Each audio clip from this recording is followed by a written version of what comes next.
In today's video, I'm going to teach you how to create an automation in Monday.com. To get started, open your Monday.com board where you want the automation to live.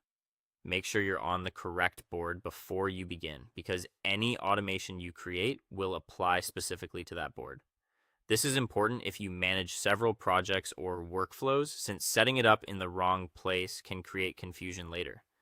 Once your board is open, look for the automation section and click on it. This is where Monday.com keeps all the tools that help reduce repetitive manual work.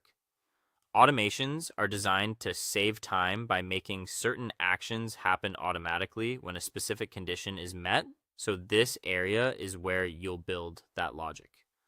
After opening the automations section, you can either browse the available automation templates or choose to create your own. Templates are a great option if you want something quick and easy, because they already include common automation setups used by many teams. If you have a more specific workflow in mind, creating your own gives you more flexibility and lets you customize the process to fit exactly what you need. Next, choose what should trigger the automation. The trigger is the event that starts the process. For example, it could be when a status changes, when a date arrives, or when a new item is created. Take a moment here to think carefully about what event should activate the automation, because this determines when everything else will happen. Once you've selected the trigger, choose what action should happen next. The action is what Monday.com will do automatically after the trigger occurs.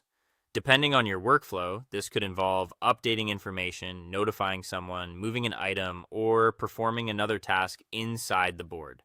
The key is to make sure the action matches the goal of your process so the automation is actually helpful and reliable. When everything looks correct, save the automation.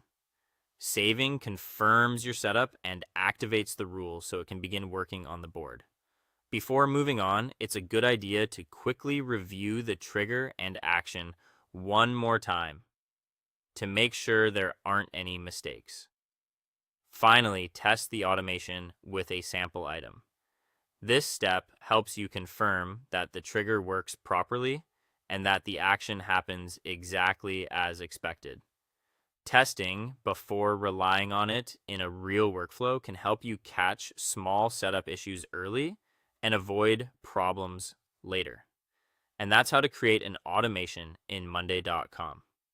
Once you get comfortable with this process, you can use automations to make your board much more efficient and easier to manage.